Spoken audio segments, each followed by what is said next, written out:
दिल्ली विधानसभा चुनाव में हार के बाद आम आदमी पार्टी अब एक अलग रणनीति अपनाती हुई नजर आ रही है। बीजेपी के एजेंडे की तरह अब अरविंद केजरीवाल की पार्टी भी ब्रिटिश शासनकाल के नामों को बदलने की मांग उठाने लगी है। सोमवार को राज्यसभा की शून्यकाल के दौरान आप सांसद अशोक कुमार मित्तल ने यह मुद्दा उठाया।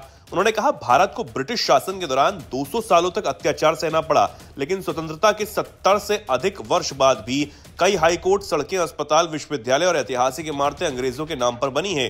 उन्होंने इस संबंध में मोदी सरकार के प्रयासों की सराहना की और कहा कि सरकार ने राजपथ का नाम बदलकर कर्तव्य पथ और भारतीय दंड संहिता का नाम बदलकर भारतीय न्याय संहिता करने जैसी कई कदम उठाए। लेकिन उन्होंने सवाल उठाया कि क्या यह पर्याप्त है।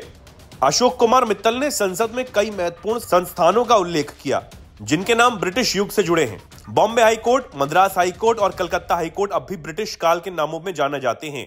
दिल्ली की सड़कें और अस्पताल, राजधानी दिल्ली में अभी भी कई सड़कें और अस्पताल ब्रिटिश युग के नामों को ढो रहे हैं।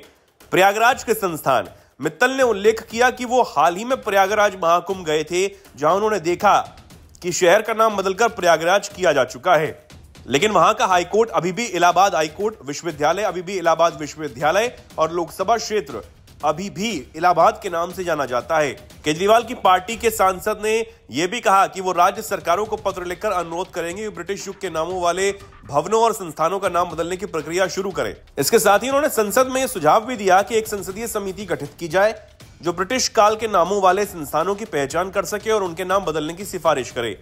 अब तक इस प्रकार के मुद्दे को उठाने में भारतीय जनता पार्टी आगे रही है। बीजेपी ने कई मौकों पर ऐतिहासिक और सांस्कृतिक विरासत को संजोने के लिए नाम परिवर्तन की मांग की, जैसे कि इलाहाबाद का नाम बदलकर प्रयागराज करना, मुगल गार्डन का नाम अमृत उद्यान करना आदि।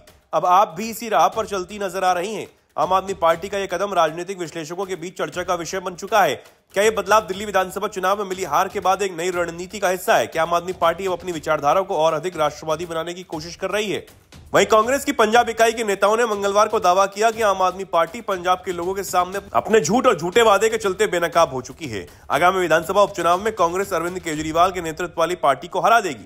पार्टी मुख्यालय इंदिरा भवन में कांग्रेस के पंजाब नेताओं की एक बैठक हुई, जिसमें पार्टी विधायकों ने विधानसभा के बजट सत्र की रणनीति और आप सरकार को धरने के बारे में चर्चा की। कांग्रेस विधायक दल के नेता प्रताप सिंह बाजवा ने दावा किया कि आप संयोजक केजरीवाल राज्यसभा में अपने लिए एक सीट सुरक्षित करने के लिए वास्तव में पार्टी के लुधियाना पश्चिम विधानसभा उपचुनाव के उम्मीदवार संजीव अरोड़ा की जीत सुनिश्चित करने का हरसंभव प्रयास कर रहे हैं।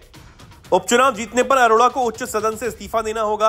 उपचुनाव की तारीख अभी घोषित नहीं की गई है। प्रताप सिंह बाजवा ने कहा कि केजरीवाल सब कुछ खुद कर रहे हैं क्योंकि वो पंजाब से राज्यसभा के लिए निर्वाचित होना चाहते हैं।